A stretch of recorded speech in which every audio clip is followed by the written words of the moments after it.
Assalamualaikum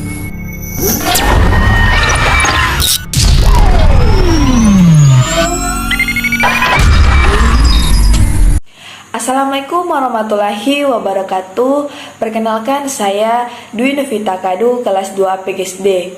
Dalam video kali ini saya akan memulai materi yaitu tentang hakikat ilmu sosiologi. Sebelum kita lebih lanjut mempelajari tentang ilmu sosiologi, kita harus tahu apa sih itu sosiologi. Jadi sosiologi ini berasal dari bahasa yang berarti kawan atau teman, sedangkan logos berarti dari bahasa Yunani yang berarti kata atau bicara.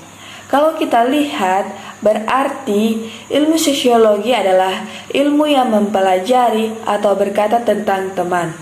Teman di sini artinya adalah masyarakat. Jadi kajian ilmu sosiologi adalah ilmu yang mempelajari tentang masyarakat.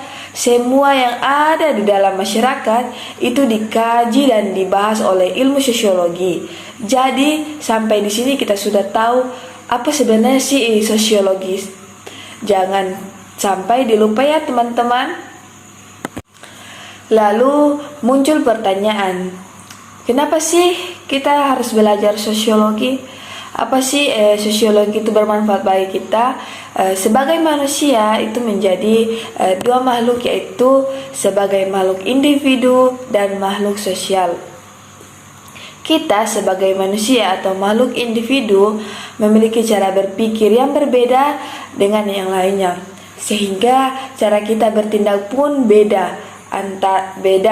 Karena karakter dan kepribadian manusia disebut makhluk individu dan manusia sebagai makhluk sosial.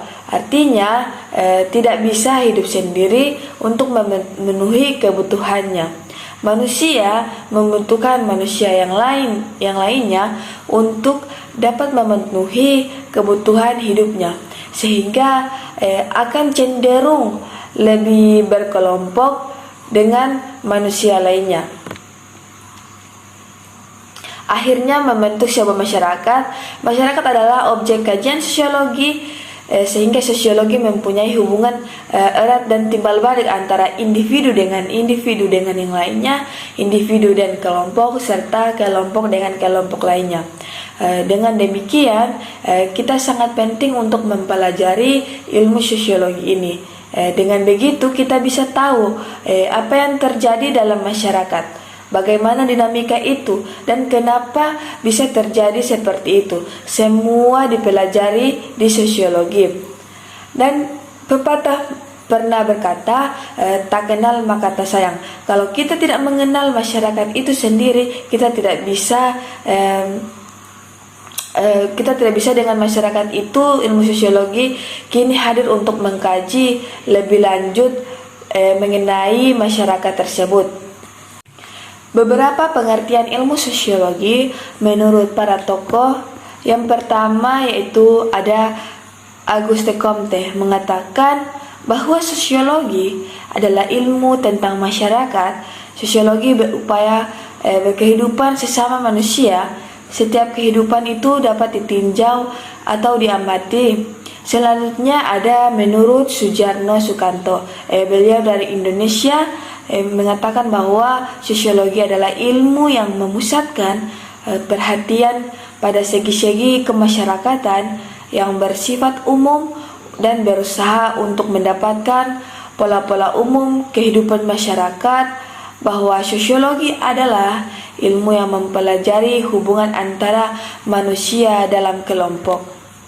Sosiologi adalah suatu ilmu kemasyarakatan yang mempelajari struktur sosiologi dan proses sosial, termasuk perubahan sosial, mulai dari banyak gambaran tentang ilmu sosiologi itu sendiri. Sekarang kita akan mempelajari bagaimana sih sejarah lahirnya sosiologi. Sejarah lahirnya sosiologi ini memulai dari pemikiran sosiologi ini mulai berkembang ketika masyarakat menghadapi ancaman. Hal-hal yang selama ini dianggap krisis sosial manusia berpikir tentang psikologis yang mendorong lahirnya ilmu sosiologi, yaitu karena semakin meningkatnya perhatian terhadap masyarakat pada saat itu memang terjadi beberapa gejala yang besar sehingga para tokoh ini memutuskan perhatian terhadap pola-pola yang ada dalam masyarakat itu sendiri. Perubahan-perubahan yang terjadi yang besar itu karena adanya revolusi Prancis atau revolusi politik, yang kedua adanya revolusi industri di Inggris. Yang pertama adanya revolusi politik atau revolusi Prancis. Revolusi politik ini di Prancis ini berdampak sangat luar biasa, sehingga itu terjadi di segala kehidupan masyarakat tersebut, seperti bidang ekonomi, politik maupun sosial budaya. Lalu akhirnya karena adanya revolusi ini, masyarakat tersebut akhirnya memiliki semangat liberalisme yang muncul di segala bidang, seperti perbankan dalam hukum, undang-undang baru, dan pembagian masyarakat yang terhapus. Akhirnya diberikan hak, dan hukum ini sangat memberikan dampak yang sangat besar di dalam masyarakat. Yang tadinya para peneliti tidak sebagian masyarakat, munculnya revolusi Prancis ini akhirnya beberapa tokoh melihat adanya pola-pola dalam masyarakat yang justru bisa pada kehidupan masyarakat ini. Di video kali ini kita akan membahas revolusi Prancis atau sering disebut dengan revolusi politik. Prolog, seperti revolusi lamanya, revolusi Prancis ini disebabkan oleh krisis ekonomi yang ditambah oleh ketimpangan sosial. Para bangsawan suka menghambur-hamburkan uang, sedangkan rakyat yang kelaparan malah harus membayar pajak. Ratu Prancis yang disebut dengan Madame de Fitz karena sering melakukan pemborosan di saat rakyat kecil harus membayar pajak. Selain itu, revolusi Prancis juga diilhami oleh revolusi Amerika. Ditambah pada saat itu bersamaan dengan abad pencerahan yang memunculkan ide-ide baru yang juga menginspirasi para pemberontaknya.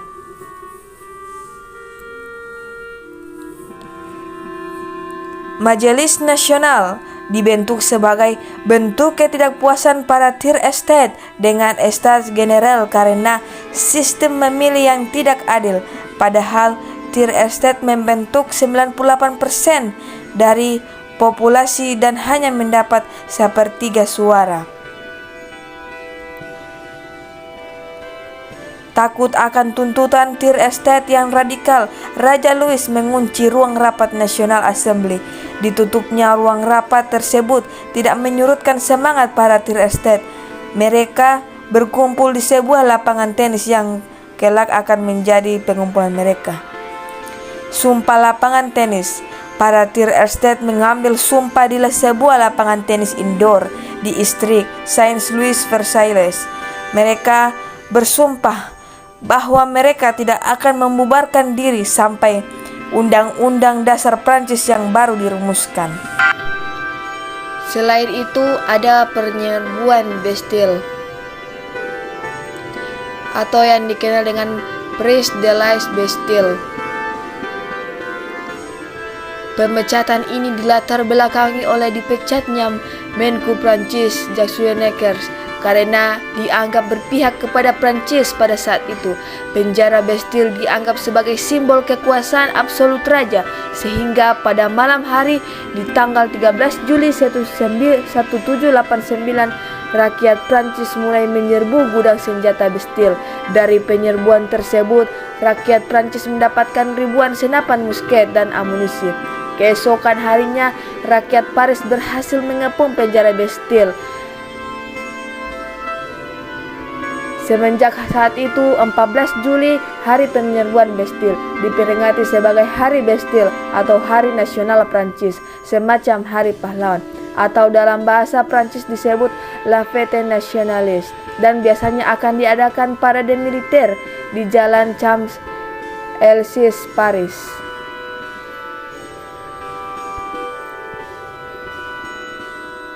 Selain itu ada pemerintah teror atau la teror. Pemerintah teror adalah masa-masa di mana siapapun yang menentang revolusi akan ditangkap.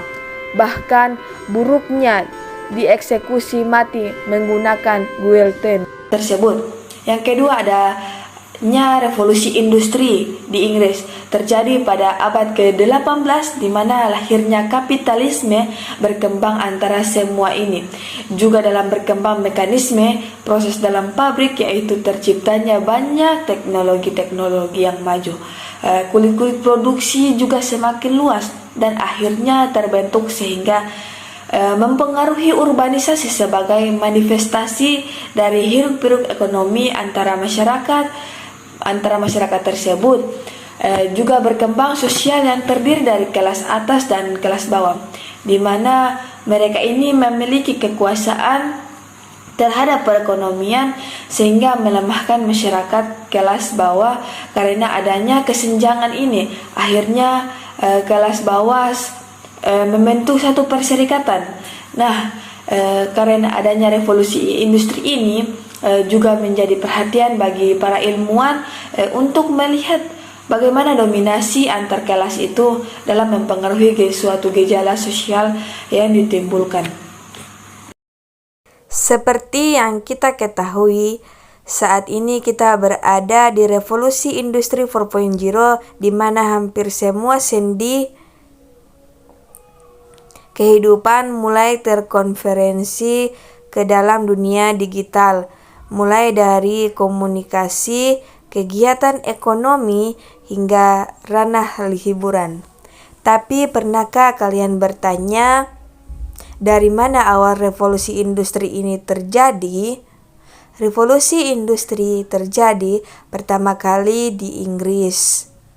Secara sederhana, revolusi industri adalah perubahan yang cepat dari ekonomi agraris ke ekonomi industri, di mana penggunaan mesin menggantikan peran manusia dalam mengolah bahan mentah menjadi bahan yang siap pakai.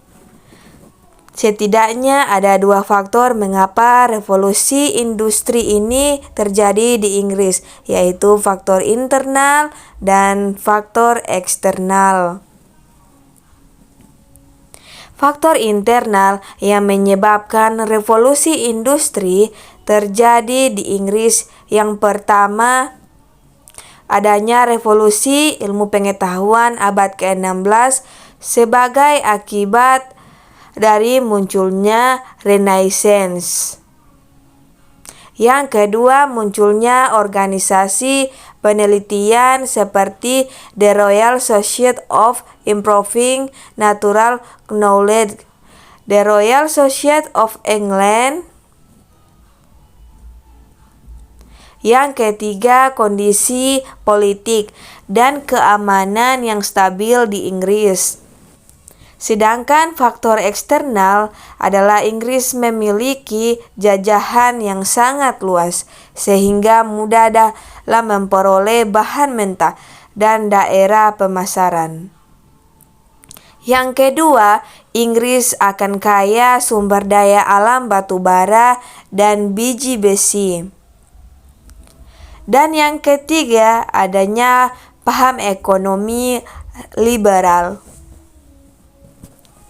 Revolusi industri yang terjadi di Inggris memunculkan banyak tokoh penemu, namun yang paling fenomenal James Watt yang berhasil menciptakan mesin uap yang diaplikasikan pada kapal laut dan kereta. Revolusi industri yang terjadi di Inggris tidak hanya membuat masyarakat Inggris dalam menghasilkan barang, namun juga meninggalkan sejumlah masalah baik dalam bidang ekonomi, sosial, dan politik. Dalam bidang ekonomi, masalah yang ditimbulkan dari adanya revolusi industri adalah meningkatnya pengangguran akibat tenaga manusia digantikan oleh mesin Dan dalam bidang sosial, terciptanya sistem kelas sosial baru akibat terjadinya gap yang besar antara pengusaha dan kaum buruh. Hal ini yang menjadi pemicu munculnya paham komunisme. Dan dalam bidang politik, masalah yang ditimbulkan adalah terjadinya persaingan antara negara setelah pengaruh revolusi ini tersebar ke Eropa dan Amerika bagian. Pengertian sosiologi menurut Sujarno Sukanto. Sosiologi merupakan ilmu yang memusatkan perhatian pada segi-segi kemasyarakatan yang bersifat umum dan berusaha untuk mendapatkan pola-pola umum kehidupan masyarakat. Menurut Auguste Comte, sosiologi adalah ilmu yang mempelajari manusia sebagai makhluk yang mempunyai naluri untuk senantiasa hidup bersama dengan sesamanya.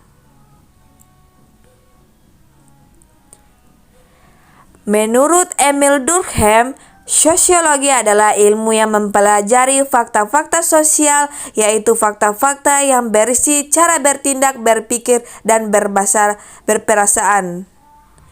Dan menurut Pitiri Masorokin, sosiologi adalah hubungan dan pengaruh timbal balik antara aneka macam gejala-gejala sosial, dan hubungan yang berpengaruh timbal balik antara gejala sosial dan non-sosial, seperti pengungsian, serta ciri-ciri umum dari semua jenis gejala-gejala sosial. Sedangkan menurut Selo Soemarjan dan Suleman Sumardi, sosiologi adalah ilmu yang mempelajari struktur dan proses sosial, termasuk perubahan sosial.